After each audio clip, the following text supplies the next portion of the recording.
오늘 함께 나눌 하나님 말씀은 여호수아 3장 1절에서 17절 말씀입니다. 이 시간 함께 나눌 하나님 말씀은 여호수아 3장 1절에서 17절 말씀입니다.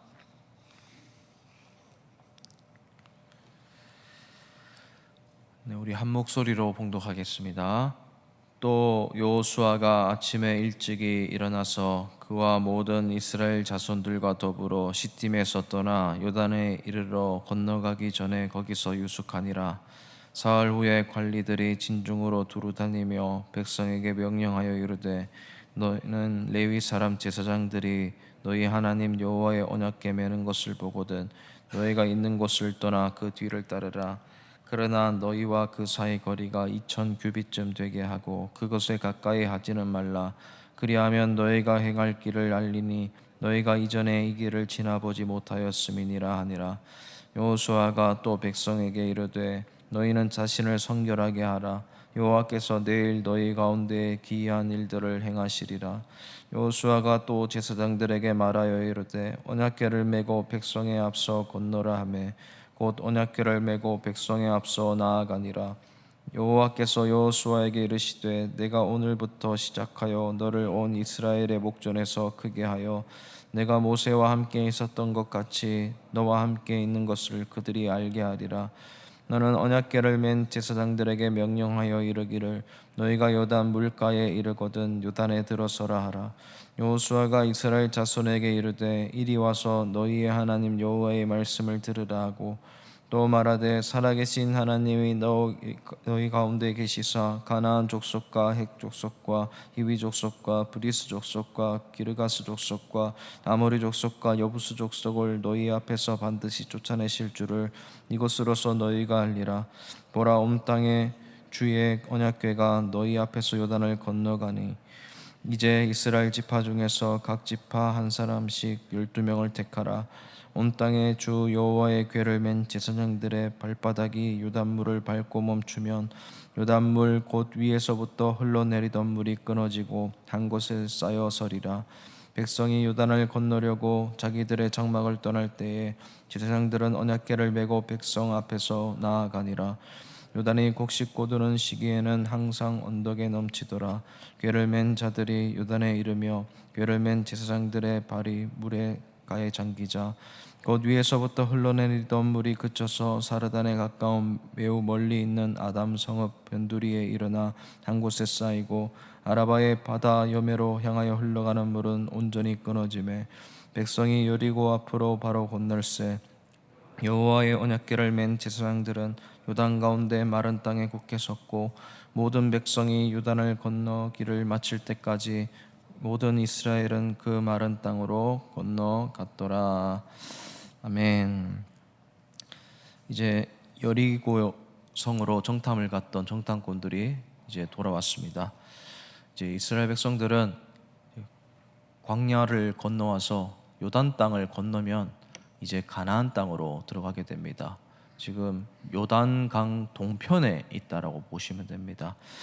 그런데 그 요단강 앞에서 마지막 진영이 시딤이라는 곳입니다. 그래서 1절 말씀에 자손들과 더불어 시딤에 있었다. 그리고 시딤에 떠나서 요단에 이르렀다라고 말을 합니다. 요단강 바로 앞에서 물이 너무 범람해 있는 것입니다. 그래서 15절 말씀에 보면 항상 이 시기에 곡식 거두는 시기였는데 물이 항상 범람해 있었습니다. 왜냐하면 우기의 거의 마지막 시기이기도 했고 이때가 되면 저 만년설이 쌓여있는 헤르몬산에서 만년설이 녹으면서 많은 물이 요단으로 흘러들었던 가장 수위가 높았던 그런 시기였기 때문입니다. 그 앞에서 2절 말씀에 보니까 사흘 동안 기다렸다라고 말씀합니다. 사흘 동안 기다리다가 사흘 후에서야 관리들이 이제 말을 하기 시작합니다. 이제 요단을 직접적으로 어떻게 건너야 되는지 그것에 대해서 지침을 내리고 있습니다. 먼저 해당 지침이 3절에 보니까 레위 사람 제사장들이 언약궤를 메고 그 뒤를 따르라라고 합니다. 보통 이 언약궤를 메는 사람들을 지칭할 때 보통 이렇게 제사장들이라고 말을 하지 않습니다. 이 레위 사람들 중에서 제사장들이 있지만 보통은 레위 사람들을 고앗 자손이라고 말을 하는데, 폭 넓게 레위인들이 언약궤를 메고 간다라고 성경에 말을 하고 있는데, 이렇게 제사장들이라고 언급하는 것은 아론의 자손들 혹은 아론의 가문 사람들을 말하는 것입니다. 그래서 더 폭이 좁게 지금 언약궤를 메는 사람들을 적용하고 있다는 겁니다. 아마 굉장히 긴박한 상황이었던 것 같습니다. 그래서 해당 지침이 4절에 나옵니다. 이 제사장들이 언약궤를 메고 가고 저 2000 규빗쯤 되는 거리를 띄우고 이 이스라엘 백성들이 뒤를 따라가야 된다라는 지침을 내립니다. 여러분 생각해 보십시오. 지금 이제 요단강을 건너게 되면, 그 가나안 땅에 들어가게 되면 바로 전투 준비를 해야 됩니다. 정탐하고 왔던 그 여리고성과 싸워야 되고, 또 이스라엘 백성들이 수백만이 건너가기 때문에 그 앞에서 우리를 죽이려고 매복해 있을 군대가 있을 수도 있습니다. 근데 분명히 저 요단강을 건너가고 나면 바로 싸워야 되는데, 그 앞에 뭐 기마병이나 무기를 든 사람들이 앞서가지 않고 지금 제사장들이 언약궤를 메고, 그리고 그 뒤에 2000 규빗쯤 되는 뒤에서 이스라엘 백성들이 따르라고 합니다. 여기서 2000 규빗쯤 되는 거리는 한 800에서 900m 정도 되는 거리라고 보시면 됩니다. 저 앞에 희미하게 보일 거리만큼 띄우고 이스라엘 백성들이 따라가야 되는 겁니다. 그리고 이 요단강은 엄청 범람해 있습니다. 아무리 홍해를 건너왔다고는 하지만, 아무리 지금까지 광야를 건너면서 수많은 기적을 경험했지만 이것 또한 쉽지 않은 결단입니다. 그런데 우리가 여기서 우리가 인생을 살아가는 방법을 또 배울 수가 있습니다. 우리 인생도 아마 이와 비슷할 것 같습니다. 앞에는 수많은 수위가 높은 일들이 우리를 기다리고 있습니다. 지금까지 아무리 신앙적으로 하나님 믿고 살아갔다 하더라도 이 일 또한 쉽지 않습니다. 쉽게 결단이 내려지지 않는 겁니다. 오늘 본문을 통해서 그런 우리의 인생을 어떻게 살아가야 되는가, 이것을 한번 살펴보도록 하겠습니다. 우선 언약궤가 앞서 간다라는 것은 언약궤 안에 무엇이 들어있는지 살펴봐야 됩니다. 이 언약궤는 말씀의 두 돌판이 들어있는 중요한 궤입니다. 이 박스라고 보시면 됩니다. 10계명을 받았던 그 두 돌판이 그대로 들어있는 박스입니다. 즉 말씀을 상징합니다. 여러분, 우리가 인생을 살아가면서 하나님 말씀을 뒤따라가야지 그 일이 된다는 사실을 우리가 기억해야 됩니다. 다른 걸 따라가면 안 됩니다. 하나님이 어떻게 말씀하시는가, 그 말씀하시는 것을 그대로 뒤따라가야 됩니다. 말씀이 어디로 향하는가, 말씀이 어디까지 가길 원하시는가, 그거를 뒤따라가야 됩니다. 그래서 우리가 살아가면서 많은 것들을 들을 수 있지만 특별히 하나님 말씀 듣는 자리는 빠지지 말아야 됩니다. 이 일은 기적이 아니면 헤쳐나갈 길이 없기 때문입니다. 하나님이 아니면 이 일을 이루실 분이 없다는 것을 우리가 알 때 끝까지 말씀을 뒤따라가야 되는 것입니다. 그리고 두 번째로 이 언약궤 안에는 만나가 든 항아리가 들어있습니다. 매일매일 내렸던 그 기적적인 만나, 그걸 모아놓은 항아리가 이 언약궤 안에 똑같이 들어있는데, 이 만나는 무엇을 상징합니까? 은혜를 상징합니다. 아무것도 하지도 않았는데 그냥 하늘에서 내려주는 은혜입니다. 그리고 우리가 이 세상 살아갈 때 하나님의 은혜를 뒤따라가야 됩니다. 사람의 수단과 방법대로 살아가면 안 됩니다. 내가 하지 않아도, 내가 할 수 없는 것도 하나님이 정말 불가항력적 은혜로 내려주시는 초자연적인 것들이 있습니다. 그 은혜의 자리를 우리가 빠지지 말아야 됩니다. 그 은혜를 뒤따라갈 줄 알아야 됩니다. 지금까지 경험했던 그 은혜의 방식대로 살아가라라는 것입니다. 그리고 이 언약궤 안에는 한 가지가 더 들어있습니다. 아론의 싹난 지팡이입니다. 지팡이인데 싹이 났습니다. 하나님의 능력을 상징하는데 그게 언약궤 안에 들어있습니다. 그리고 우리가 이 세상 살아갈 때 요단강처럼 범람해 있는 문제가 우리 앞에 있을 때 하나님의 능력을 뒤따라가야 됩니다. 하나님의 능력이 아니면 결코 이 일을 해낼 수가 없다는 사실 우리가 알고 있습니다. 그런데 그럴 때 하나님의 능력이 지금도 임할까 의심스러울 때에도 의심하면서도 그 능력을 따라가시길 바랍니다. 하나님의 능력을 바라보시길 바랍니다. 그 하나님이 다 죽어 있는 아무 생명력이 없는 지팡이에서도 싹을 나게 하셨습니다. 지금까지 우리가 그런 일을 얼마나 많이 경험했습니까?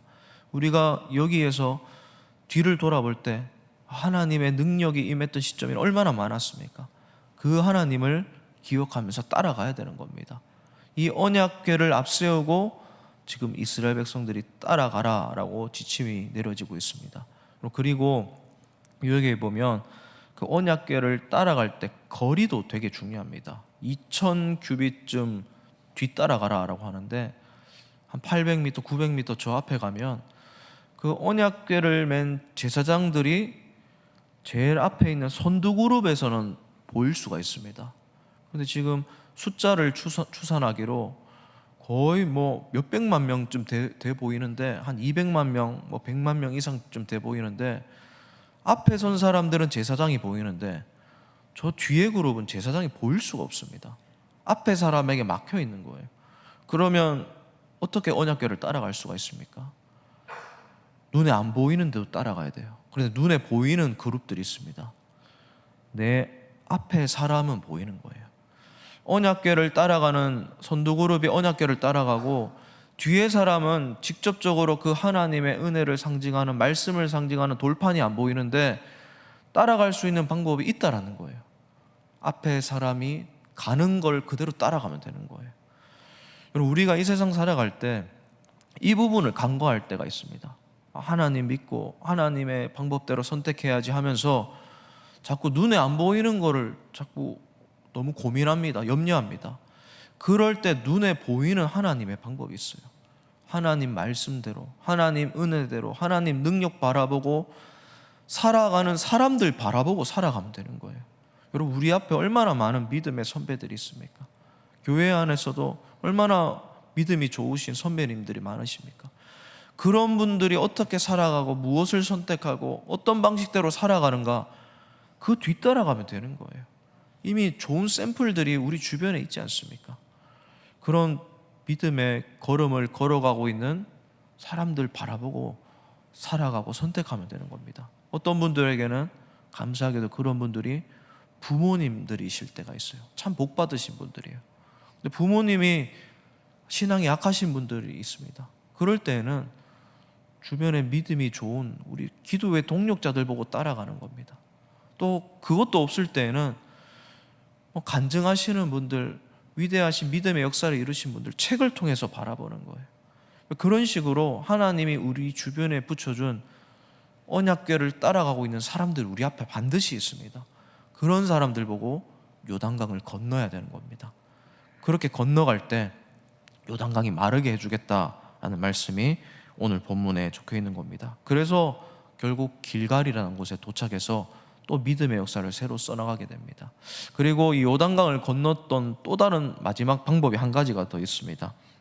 그 방법이 뭐냐면 5절 말씀에 있는데, 여호수아가 또 백성에게 이르되 너희는 자신을 성결하게 하라. 여호와께서 내일 너희 가운데 기이한 일들을 행하시리라. 아멘.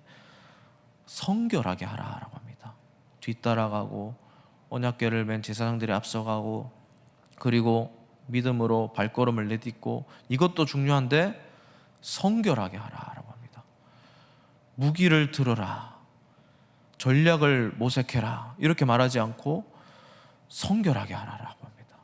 이게 이 세상 살아가는 우리 그리스도인들의 가장 큰 무기인 줄 믿으시길 바랍니다. 여기서 성결하단 말은 히브리어로 카도시라는 말이 사용되었습니다. 거룩하다라는 말입니다. 구별된다라는 말입니다. 우리가 이 세상 살아갈 때 가장 유일한 무기가 바로 이것입니다. 여러분, 거룩하게 살아가야 돼요. 하나님의 방식대로 살아가야 됩니다. 직장에서 앞길이 막혔을 때 성결하게 그 문제를 해결해야 됩니다. 사업을 하다가 여러 가지 문제로 난관에 부딪혔을 때 성결한 방식을 선택해야 돼요. 진로가 가로막혔을 때, 그 진로의 요단강을 건널 때 사람들의 방식대로 막 경쟁하거나 상처 주면서 그 일을 건너면 안 됩니다. 성결하게 살아가야 되는 거예요.